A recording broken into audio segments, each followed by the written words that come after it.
It's Friday, so we're bringing back a Friday favorite, Takes from a Hat. Ann and I have put together a lot of different topics, some fun, some juicy, and some relating to the future of the Nashville Predators.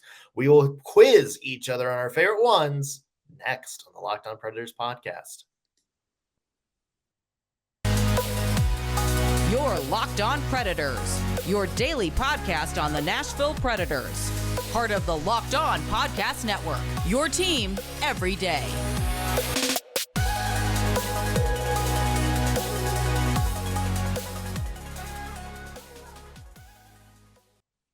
Welcome to another edition of the Locked On Predators podcast, part of the Locked On Podcast Network, your team every day. We made it to the weekend, everybody.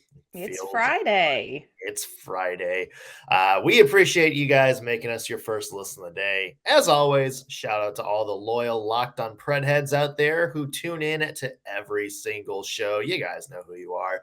I'm Nick Morgan. I'm a writer at Penalty Box Radio, and I have a partner in crime who, like me, might be a little bit groggy after a 4 overtime conference final debut last night. Almost got to a 5th overtime.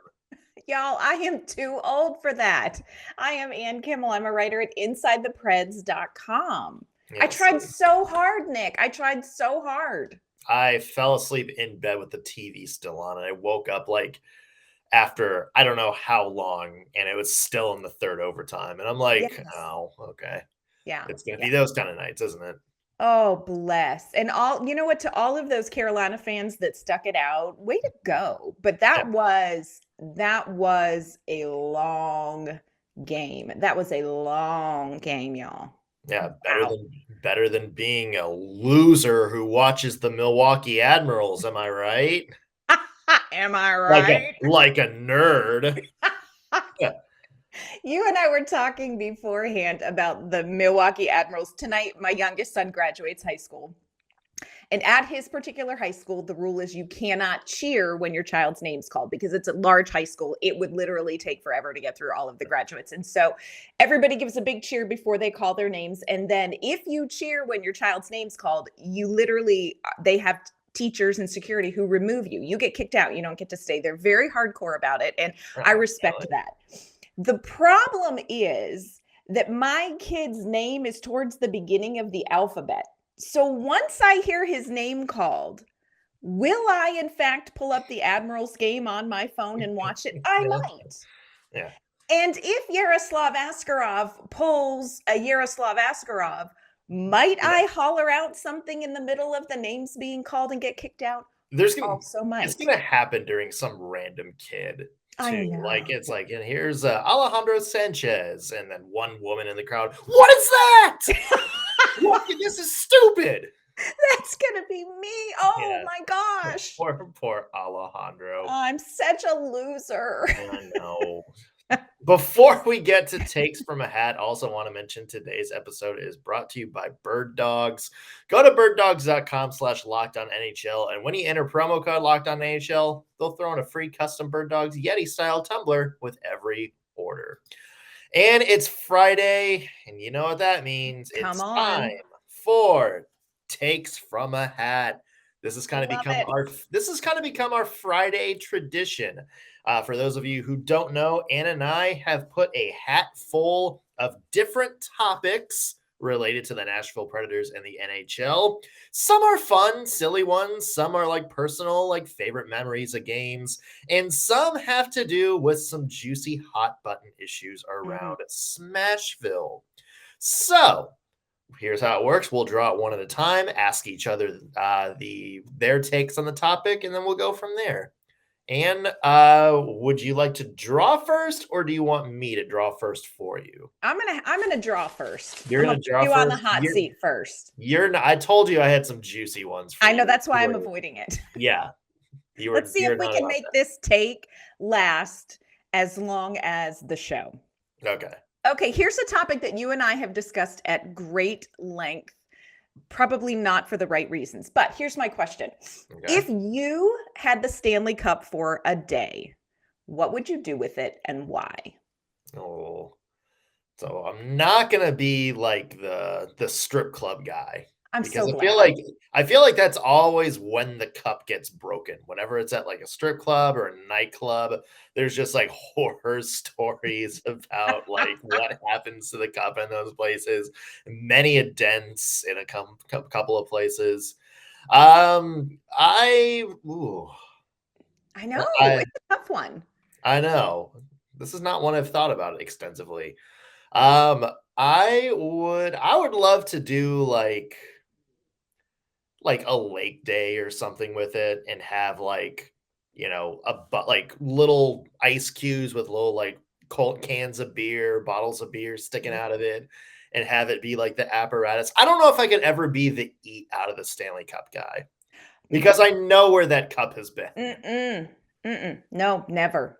Yeah. I don't know. I mean, that's like if I grew up playing hockey, like take it to my hometown rink or let some of the locals like hang around. But it's my hometown's Franklin, so that's less charming than like a little village of 5,000 people in the middle of Canada. So True. I don't know. What would you do? What would your big day be? You know what? It is kind of a funny question because you think probably every NHL player knows exactly what they would do. But, for those of us who just love hockey and don't stand a chance, it takes some thought. This is what I would do with it. Because I made the question up, I've had time. And I would get the Stanley Cup. First of all, I would wash it down with Lysol and bleach. Fair, yeah. Because gross. And then I would go get my friend Eli. She is actually a Locked On Pred head. She is who took me to my very first hockey game years and years and years ago. So I feel like Eli has earned the right to hang out with me and the Stanley Cup. And I think we would probably put some sort of liner in it and then some sort of delicious fruity drink in it. And set up a screen in the backyard and drink delicious fruity drink out of the Stanley Cup while watching Pekarine's goalie goal just on loop.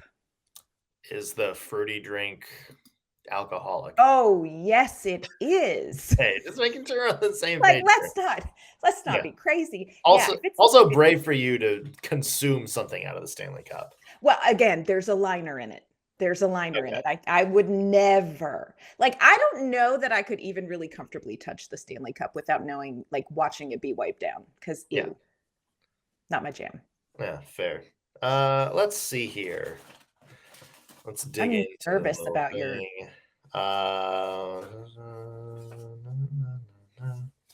Okay, here's an easy one for you. Okay. Excluding any from 2017. What was your favorite Preds playoff series? Oh, gosh, excluding that. Excluding 2017. But those were my faves. Well, that's not what the question is it? No, and that really stinks. Does it have to be one we won? No. Okay. Clearly excluding the outcome. One of my favorite ones to watch was the Carolina Hurricanes series. That was kind of a fun one, yeah. Was that 2019? No, that was the 2021. 21. Okay. It's the weird year where everybody was in a different conference. Yes. Yeah. I loved that. Now, look, excluding the way that it turned out, but I loved the vibe of that team. I loved the competition between those two teams. I loved the style of play in those games. I loved that for as heated, as intense as that series was, it was played with mad respect, on both ends. And, Carolina had to work their butt off to earn it. I loved that series. And again, excluding the outcome, but that was some quality, good, hard-hitting, gritty postseason hockey. I loved that. Yeah. That was a very fun one. I think that was the one where the last 4 games all went to overtime. Yes. I think it's one of those where it's like if you're just a casual hockey fan, it was fun to watch. Yeah, I loved that one. In that same vein, I think my favorite playoff series that we won was I would have to go with the 2011 the Ducks one, which was the first playoff series we won. Yeah. And that was very cathartic because not only did we finally win a playoff series, but it was against the Ducks. And that was kind of the start of that rivalry. Remember, they had that guy from the Orange County Register write that entire, basically, hit piece on the city of Nashville that got everybody riled up. I forgot about that. If I was going to go for a entertaining series that we lost, maybe 2016 San Jose. That was good. The James Neal late goal, the Mike Fisher OT goal, and I think that was triple overtime. Yes, it was. Yep. Yeah, and then another overtime goal in game 6 to keep the series going. That was a good one. Yeah. I just rewatched that Mike Fisher triple overtime goal, and I can't tell you why I did it, but I just watched it the other day, and I was like, damn, hockey is wild. Hockey is fun as hell, isn't it? It is. It is. It's wild. More fun takes to get to in a second. I have promised some juicy ones. Maybe they involve Juuse Saros and Barry Trotz. Maybe they involve Shea Weber and PK Subban. If we get to them, we will let takes from a hat decide. Coming up in just a second. But first, want to mention again, today's episode is brought to you by Bird Dogs. Now, let me tell you, I have never had a pair of shorts that utilize fit, comfort, and versatility as well as I did when Bird Dogs sent me a couple of pairs of pants. I just put them on and it's like, okay, they're pants. That's cool. More pants. Then I put them on and I thought, oh, wow, these are pretty comfortable. They look great. They have that good slim fit that, fits anybody. I'm a bigger guy and I still looked like my legs were toned and all that in them. And then I started wearing them throughout the day. And this just felt like wearing a pair of comfy gym shorts, but they looked great on me, Their stretchy fabric, again, made my legs look great, and they're comfier than my other shorts and pants. And plus, they're versatile, so they give you the freedom to wear one pair of pants. You can wear them to the golf course, turn around, wear them to a work meeting. They're perfect for either a date night or hanging out with friends, and lots of celebrities are all on board with this.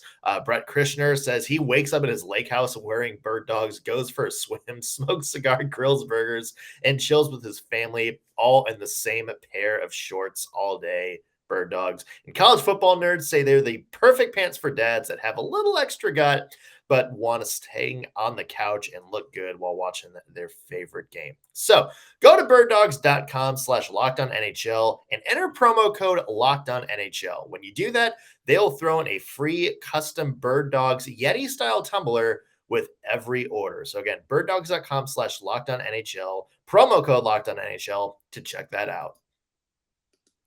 All right, Ann, more takes from a hat. I believe it is your turn. It is my turn. Let's see. Now, I don't know that I have any that are as spicy as the ones that you just teased, so I'm a little nervous. Yeah, gotta find those. Okay, what one NHL rule would you get rid of or force the league to clarify, and why? Okay, if we're doing force to clarify, that's goalie interference. Can they even do it, though? That's does the NHL even know what goalie interference is? Yeah, it's what's that famous quote where it's like, how do you find pornography? I don't know, but I'll know it when I see it. Yeah. I feel like that's goalie interference to a T. One rule I would get rid of.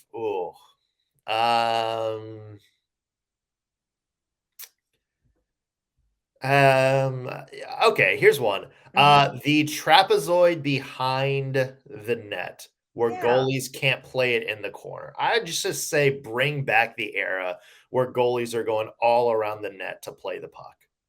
Oh, Yaroslav Askarov only dreams. He would have a field day. I also think you would see more. Wouldn't you also just see more empty net goalie attempts? Yes. Yeah. I just think, I agree with you. I think give them a little freedom. Not everybody can be Pecorine, but it would be fun to let them try. I agree. I think that would keep things a little spicier if they got rid of that. I do. I agree. That's an interesting one. Okay, let's see. I'll just have one. All right. Well, I teased Spice. Oh no. So here's Okay. Spice. All right. This is one I just teased too. Oh no. Your Barry Trotz. The Toronto Maple Leafs call you and say they are willing to give you either Mitch Marner or William Nylander, one of those two guys. However, Juuse Saros has to be a part of that trade or no deal. You pull the trigger on that trade or not, and why? Okay, funny you asked me that. Just had an article that I put out this morning about trading Juuse Saros. So I have big feels about this. No, okay. I have big feels about this. You know, and we've talked about this. I am very intrigued by William Nylander. Very intrigued by him. Mitch Marner, I don't think that that's realistic, but we've talked about the fact that like I am intrigued by this. I'm intrigued by a deal for one of their core four. So full disclosure, would be very interested in doing a deal. But if I'm Barry Trotz, I say not yet. And let me tell you why. You don't trade Juuse Saros right now. Okay. You wait a year. Here's why. You don't know. I'm Barry Trotz. I don't know yet what the Nashville Predators actually really have. So even though you've seen some of these younger players, even though you know you're getting some of your veterans back from injury, you really don't know yet what the Nashville Predators are. So you can say this reset is going to take 2 to 3 years, but I don't know that you know that until you see who is going to consistently perform again at the NHL level, especially with the younger guys. Yaroslav Askarov is not ready. No. He's not ready. Yes, the Predators have Kevin Lankinen for a year, but you've got to have somebody bring him back up. And Yaroslav Askarov, remember, he only played 16 games in Russia the season before season before this one. Right. So this is a guy who I don't think is even ready for backup role. And Juuse Saros is still going to have value next year. But if you trade him now and you find out, damn, we're closer than we thought, you've just given up the X factor. So I feel like you don't trade the ace up your sleeve until you look at the cards you're dealt. And I don't think the Predators are there. Even if you get another ace in the sleeve, even if you get a surefire somebody to build around like Mitch Marner. Again, not saying Mitch Marner's the guy they're going to trade. I think if there's anybody in that core four, it'd be William Nylander. Yeah. I would not, because I feel like the time period that you extend the Nashville Predators without Juuse Saros is too risky. I think it's too risky. And I do believe, I know we're looking at 4 teams in the conference finals who I would not say have the standout goaltenders necessarily of the league, in their performances, but I still believe you've got to have goaltending if you're going to do it. And I think Juuse Saros gives a little bit of breathing room for these younger players to grow because he kind of covers a multitude of sins. So I would not do it right now. I would not do it this offseason. Maybe next season, because he's still going to be tempting. Everybody's still going to want to Juuse Saros. He's still going to have a little bit of time left on that very friendly $5 million contract. But I just think you don't know enough yet about who the Predators are and what this time frame is looking like to get rid of him. Okay, those are my big feels. Fair. I might disagree with that, but fair. No, disagree with it. Would you do it? You would do it? For one of those two players, yeah. Would you really? I think I would. What do you think? How would the goaltending pan out, do you think? What would you do? I would say Lankinen. I would say at that point, you have to trust Askarov as at least a 1B. Ooh, yeah. Yeah, but I would do that. Yeah. If it got me Mitch Marner, I would do that in a heartbeat. Really? Yeah. So scary. Let's see. All right, next take. Next take. All right, that was spicy. That one made me sweat a little bit, Nick. What is this? Oh, which Predator, past or present, would you most like to interview? What would you want to ask and why? Ooh. That's a tough one because there's so many people that you and I have talked about trying to get on the show before. I know. We just need some clout to be able to say, hey. Hey, we're fun. We're fun. We're not going to bash the Milwaukee Admirals. Oh, no, we love them. I would love, just because he was one of my favorite players growing up, I would love to interview Scott Walker. Yeah. And I would love to talk to him about the transition of being on like those first ever Preds teams with like nobody in the crowd except like away fans and being like outnumbered by like visiting fans on some of the bigger games and being that transition towards playing through, the first playoff team, the first Paul Kariya year where he was like leading the team in scoring. And I would love to just get his take on playing through that transition. The other guy I would absolutely love to talk about is Jordan Tutu. Just because he was a favorite guy.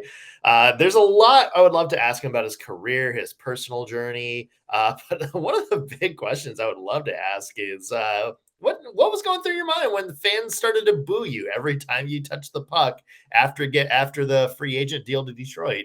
Yeah. Yeah, he has I don't know if it's an autobiography or biography Jordan Tutu does, and I read, and it is fascinating. Fascinating guy. Yeah, I would love to talk with him. Yeah. I would love to talk with him. And you and I have talked about this. My dream interview, everybody who knows me would say, of course, it would be Pecorine, but actually it's not Pecorine. My dream interview, believe it or not, is Mark Borowiecki. Mark Borowiecki is my dream interview. He is. He is such a Renaissance guy. I love the fact that his on ice perception of him is very different than who he is off ice. I also would love to have a conversation with him about what is different about the NHL as he steps away from it than when he came into it. Like, what has he seen change in the league, in the game over the course of his career? I just think that would be such an interesting perspective. So yeah. Mark Borowiecki, he has always sort of been a dream interview for me. Yeah, that's an interesting question too. I would love that. Yeah. We got to make that happen, right? I would love that. Mark Borowiecki, we'd love to chat with you. Yeah. I'll make you cookies. If you're out there. Yeah. Let's see.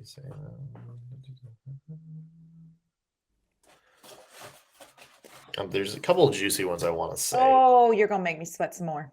Oh, here's a juicy one, but for a different reason. Okay.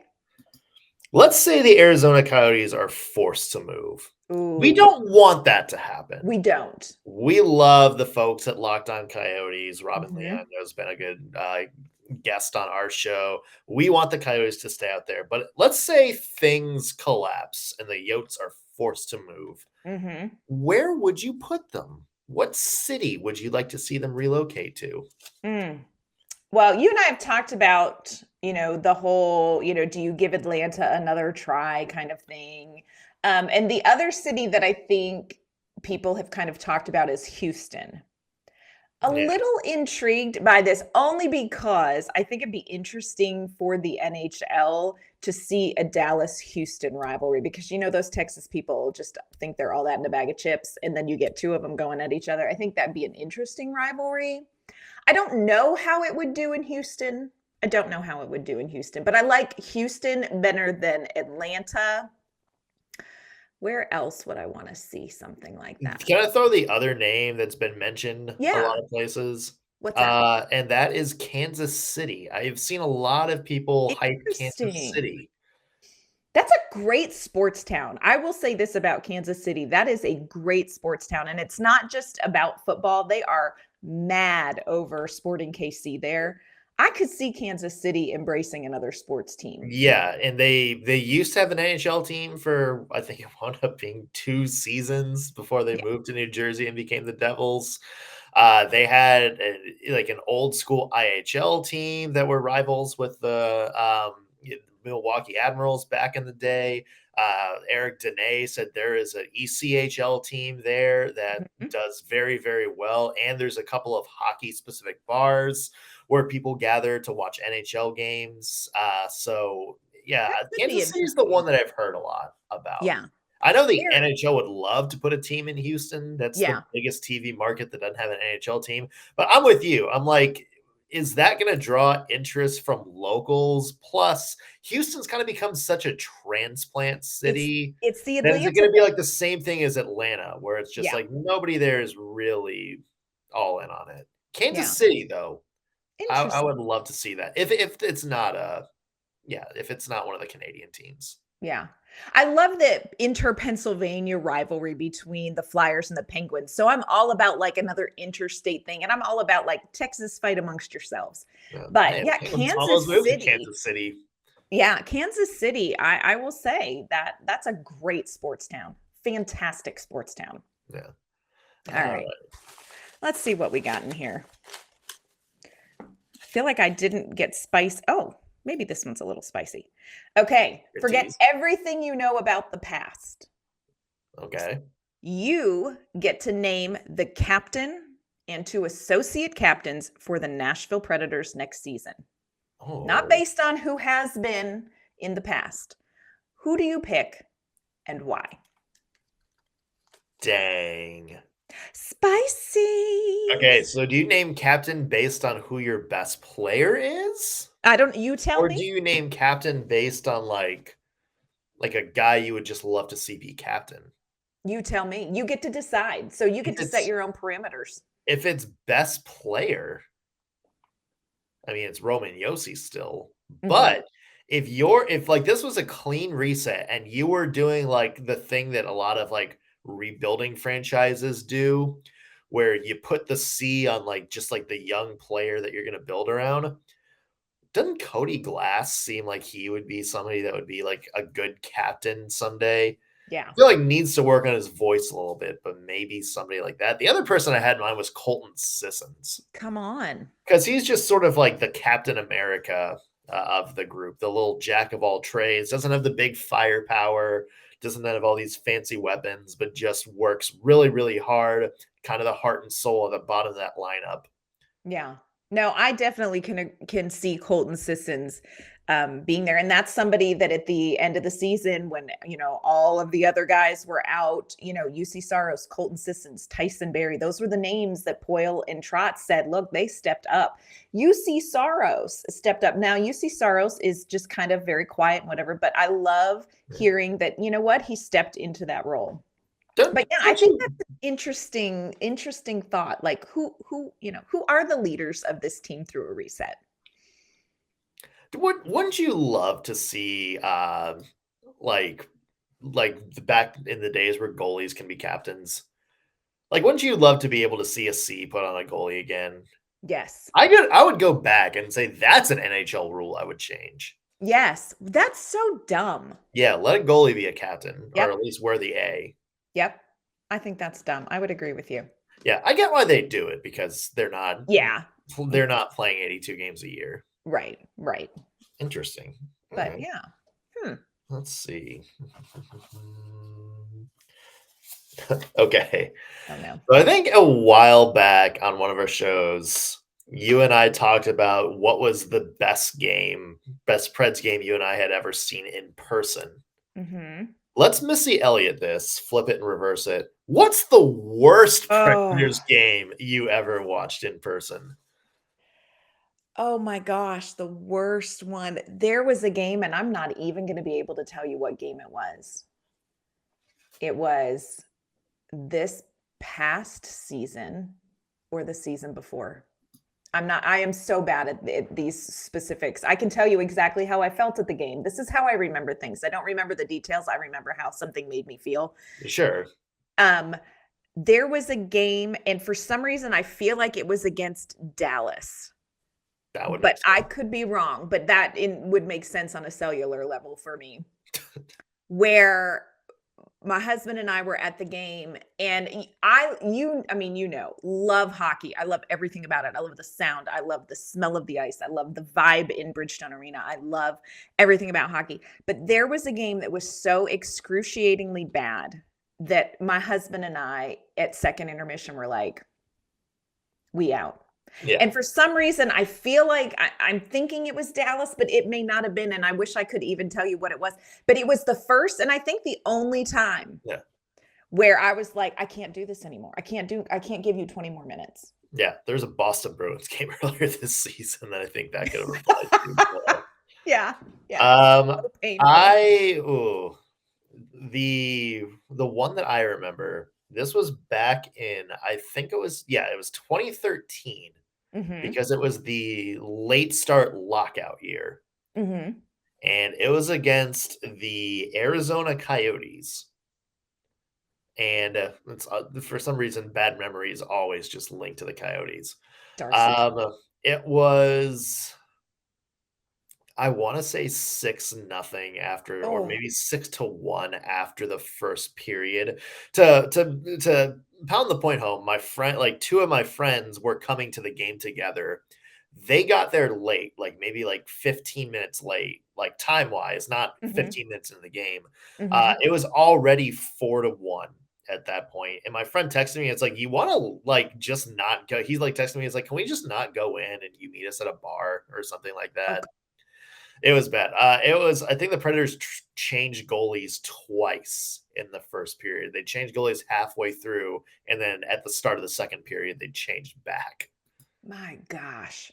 It is rough. Bad hockey is rough. Yeah. It is rough. And I'm, you know what? I am here for all of it, but yeah, there's a point at which you're like, just for my own self-preservation, I need to step away. Yeah. Not many. Not many. Yeah. Let's see. All right. One more each. All right. Let's see here. Oh, okay. This is just kind of a fun one. They say your life flashes before your eyes before you pass away. What special hockey moment will you remember on your deathbed? That's not fun. I don't want to die. So focus not on the context, but focus on the point of the question. What's your favorite hockey memory?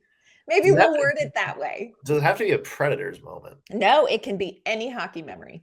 I remember the 1998 Stanley Cup Finals. Yeah. Really vividly because anybody who's listened to this podcast knows that I was a Red Wings fan before the Predators were even in existence. And, when you're like 4 or 5 years old, you're just like, yay, hockey. I don't know what's going on, but I like watching people skate and hit, and I know my favorite players. So that was kind of me up until 1997. So I remember like the Red Wings Cup run in 97, but 1998 was the first time that I remember like season to season details. Knowing not like the strategy, knowing who they play, knowing like the other big teams and players around the league. Like that was like the first time I was actually like somewhat knowledgeable about the sport of hockey overall. And that was the year that I watched the Red Wings from start to finish. That was the Vladimir Konstantinov year. And just remember watching every single game with my mom and dad, every single playoff game, like staying up late at night because school had gotten out by that point. I remember that moment very well. And I remember going to Disney World like the next, like the week after I think they won. So great summer for Nick. That was a great summer. Isn't it so interesting? I love that hockey, yes, it's all the on-ice stuff and all the statistics, but I love that there are moments like that with hockey that kind of cement in your memories. I love that. For sure. I love that too. Do you have one? No, it's your turn. I meant hockey memory. Oh, do I have a hockey memory? My first game. Probably my first game because I was caught so off guard. I had turned down opportunities to go to a hockey game time and time and time again. And like I said, my friend Eli took me to my first game and I was an absolute hot mess, but I have never fallen so hard for something as I did for hockey. The first game. I mean, I could hardly stay in my seat. I had no idea. I'd never watched a full hockey game. I'd never paid any attention to it. I went simply because I was frazzled and needed a night out, and that was what was offered to me, and I finally said yes. Yeah. And I don't think I will ever forget the feeling I had sitting there. I mean, just so overwhelmed by just this amazing thing happening in front of me. I came home that night and I had trouble sleeping because I'm like, I just found the most amazing thing. Yeah. So for me, it was just, and like I said, I was a hot mess at that game, but oh my gosh, just magic. Yeah. I don't know if we have time to get to this. All right, we can table it. This might be a 5-minute discussion. Okay. Do it. Just throw it out there. Sure. We'll do it. We'll do a rapid fire answer. Do you think the Preds 2017 Cup run happens at any point if the Predators never make the Weber for Subban trade? No. I think PK Subban was absolutely critical for that. I'm 100% with you there. Yeah. And nothing against Shea Weber. Yeah. But no, PK Subban, critical cog in that wheel. 100% needed him. Yeah. And I also think it was just something about the emotional aspect of that trade too that I think sparked some things in players, gave a new energy in that locker room. Yeah, I would agree. Yeah. Yep. No, we could debate that for a whole episode, but that's my rapid fire answer. I think PK key. I'm with you there. I'm with you. That was a fun takes from the hat. I love takes from a hat. Yeah. So again, next week, more content coming out on the Locked On Predators podcast. We're going to be starting our draft coverage, plus more off-season grades, and if you believe Elliot Friedman, maybe some coaching news to talk about here in the next little bit or so. So there's definitely going to be a lot of stuff to tune in for. Until we get there, Anne, where can people find your work? You can find my work online at InsideThePreds.com. You can find me on Twitter at AnnK_Mama on Ice. You can find me at penaltyboxradio.com. You can also find me on Twitter at _NSMorgan. To all of you guys listening, thanks again for making us your first listen of the day. Just a reminder that Locked On Predators is your free daily Nashville Predators podcast, available on all major podcast platforms. That's a hard 2 words to say back to back. And on YouTube. All you have to do is search Locked On Predators on whichever platform you use and hit that subscribe button. And as we mentioned, be sure to follow us on Twitter at LO_Predators to stay in the loop and chat with us during the off season. We'll see you next week.